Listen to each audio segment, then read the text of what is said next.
The Senate passed a measure to table a bipartisan plan to force the U.S. to cease any military operations in Yemen without congressional approval. Some lawmakers blame Saudi Arabia for the 3-year-long conflict in Yemen, which they call a humanitarian disaster, and it is clearly that. The Saudis and their allies in the region point the finger, however, at Iran. I spoke about that thorny issue today and others with the Saudi Foreign Minister, Adil al-Jabir. He's traveling with the Crown Prince. We began discussing how the Crown Prince and the President get along. They have a great personal relationship with each other. The President also enjoys a very close personal relationship with His Majesty King Salman. Our two countries see eye to eye on all the important strategic issues, and so there's alignment in all of our policies, whether it has to do with containing Iran, whether it has to do with fighting extremism and terrorism, whether it has to do with bringing stability to the region or peace to the region, whether it has to do with the importance of trade and investment. On all of those issues, our policies are completely aligned, and President Trump deserves a lot of credit for taking the Saudi-American relationship to greater heights. There's concern up on Capitol Hill on a number of fronts, but one specifically is Yemen. Is there a solution to Yemen? Do you see an end to the civil war there? Yes, we are working on a political solution in Yemen that will end in a stable, peaceful, united Yemen without any Iranian presence and without any presence by Hezbollah. But until we get to that point, we have to make sure that we protect our people, protect our nation. The Houthis have launched more than 100 ballistic missiles at Saudi Arabia, including 2 at our capital city. And so we have to make sure that we protect our people. At the same time, we're very concerned about the humanitarian situation, and we're implementing right now a massive humanitarian assistance program worth over $1 billion with our allies in the United Arab Emirates. We have opened up all the ports and all the seaports in order to allow this food to come in. Because the pictures and the stories out of there are pretty harrowing. I mean, there's famine and cholera and a bad scenario on the ground that people are talking about up on Capitol Hill, obviously a lot. The reason you have starvation in Yemen is because the Houthis lay siege on towns and villages and prevent humanitarian assistance and food and medicine from reaching those areas, and as a consequence people get sick or people starve. The starvation does not exist in the government-controlled areas. The Houthis are the ones who steal humanitarian assistance and sell it to fund their war machine. The Houthis are the ones who knocked out the cranes at Hadith airport that disabled the airport for a long period of time. And so it's the Houthis who have taken child soldiers and put them into battle, boys who are 9, 10, 11 years old. It's the Houthis who have laid mines randomly in areas that lead to people being killed and losing limbs and lives because of this. And so much of what we see in Yemen is a consequence of the Houthi actions, and the Houthis are a pawn of the Iranian regime allied with Hezbollah. What they're trying to do is establish a second Hezbollah in Yemen, and what they're trying to do is turn Yemen into a satellite of Iran, and we cannot allow this to happen. Obviously significant concern about that on this visit, but also Syria. Has Assad won that civil war in Syria? The tragedy in Syria is not over and will continue for a very long time. Even if the fighting stops, there has to be a phase for rebuilding the country, and there has to be a period where Syrian refugees can go back to their homes. And this can only happen if you have a credible political process. And this is what we and the United States are trying to work on moving forward. And we're hoping that enough pressure can be brought to bear on the Assad regime to seriously engage in these political talks. Do you think the U.S. is going to get out of the Iran deal, and should it? I wouldn't be presumptuous to tell the U.S. what it should or shouldn't do, but we support President Trump's policies with regards to Iran completely. We believe they are the right policies.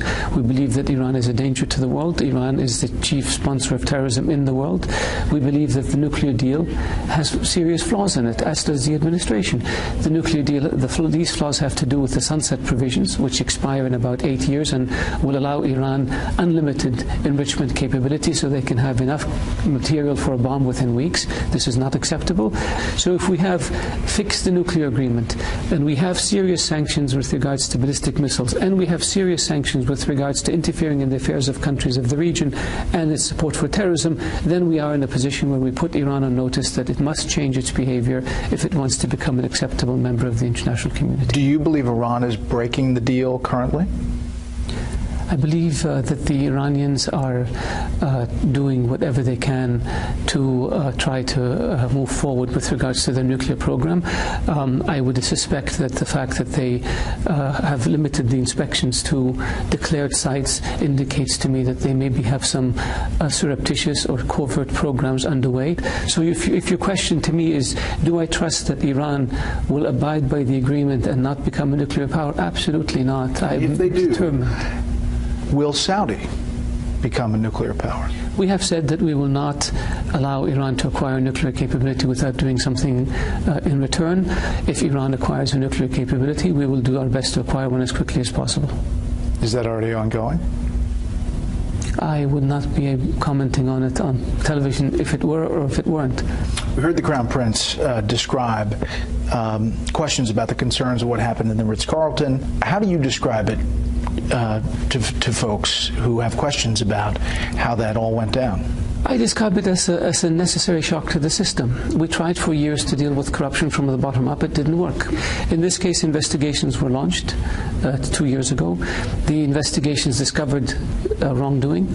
The individuals who were involved in this were brought in and were made an offer. They were told, if you acknowledge your wrongdoing and you return the funds that you stole, you can walk.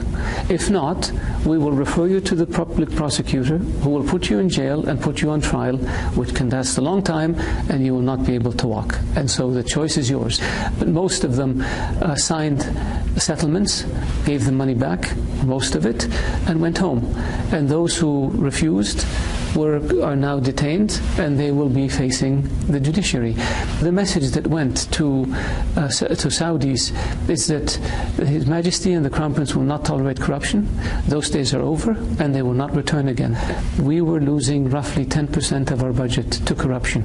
And so after this action, we hope it will never happen again. Finally, what do you all hope to get out of this trip? It is to go over the agreements that were signed and the understandings that were made when President Trump visited Riyadh, so that we see where we are in terms of the progress we've made. His Royal Highness will be traveling to New York to meet with financiers. He will be traveling to San Francisco to meet with captains of the tech industry. He will be going to Seattle.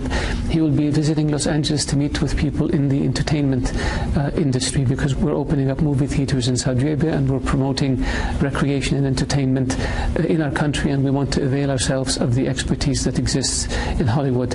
And His Royal Highness will be visiting Houston to sign off on the $9 billion expansion of a Saudi-owned refinery in Houston. It's a major, major trip, but the idea is he wants to introduce Saudi Arabia to a broad cross-section of the US, and he wants to let them know that Saudi Arabia is open for business, that Saudi Arabia is on the move, that Saudi Arabia is changing, that it is dynamic, that it is innovative, that it is young, and that it wants to be America's partner in this. Mr. Minister, thanks for the time. أكد وزير الخارجية عادل الجبير في حوار مع قناة فوكس نيوز الأمريكية أن الرئيس ترامب لديه علاقات شخصية مع خادم الحرمين الشريفين، لافتا إلى وجود توافق في الرؤى بين البلدين بشأن العديد من القضايا. الرئيس ترامب يتمتع بعلاقات شخصية مع الملك سلمان، ولدى البلدين توافق حول القضايا الاستراتيجية والسياسات الخارجية، سواء التي لها علاقة باحتواء إيران أو مكافحة الإرهاب أو الاستقرار في المنطقة وإحلال السلام. والرئيس ترامب يأخذ هذه العلاقة بمستوى عال من الاهتمام، وأعطى العلاقات السعودية الأمريكية دفعة قوية لمستويات أعلى. وأكد الجبير أن المملكة تعمل على حل سلمي للحرب في اليمن لكي يكون هناك يمن موحد بدون أي حضور لإيران وحزب الله. نحن نعمل على حل سلمي لكي يكون هنالك يمن موحد بدون أي حضور لإيران وحزب الله، وأيضا سوف نحمي بلادنا وشعبنا، ونحن قلقون حيال المساعدات الإنسانية، ونقوم بتنفيذ برنامج موسع للمساعدات الإنسانية بأكثر من $1 مليار مع حلفائنا في الإمارات العربية المتحدة، وقمنا أيضا باتخاذ تدابير لوصول المساعدات إلى داخل اليمن. وحتى نصل لهذه النقطة علينا أن نحمي بلادنا وشعبنا، فقد أطلق الحوثيون أكثر من 100 صاروخ باليستي على المملكة، منها 2 على العاصمة، وعلينا أن نؤكد على أننا نحمي بلادنا. وقال وزير الخارجية عادل الجبير أن المأساة في سوريا لم تنتهي مع توقف المعارك، وأن المملكة والولايات المتحدة تسعيان للضغط على نظام الأسد للقبول بالمحادثات السياسية. المأساة لم تنتهي في سوريا حتى مع توقف المعارك، وستكون هنالك فترة طويلة لإعادة الإعمار وعودة اللاجئين، وهذا يمكن أن يحدث فقط في حالة وجود عملية سياسية ذات مصداقية، وهو ما نقوم به مع الولايات المتحدة والمضي قدما للضغط على نظام الأسد لقبول المحادثات السياسية. كما ذكر الجبير أن المملكة تدعم سياسات ترامب حيال إيران التي تمثل خطرا على العالم، وهو المسؤول الأول عن الإرهاب في العالم. نحن ندعم سياسات الرئيس الأمريكي ترامب حيال إيران، وهي سياسات صحيحة، ونؤمن أن إيران تمثل خطرا على العالم، وهي المسؤول الأول عن الإرهاب في العالم.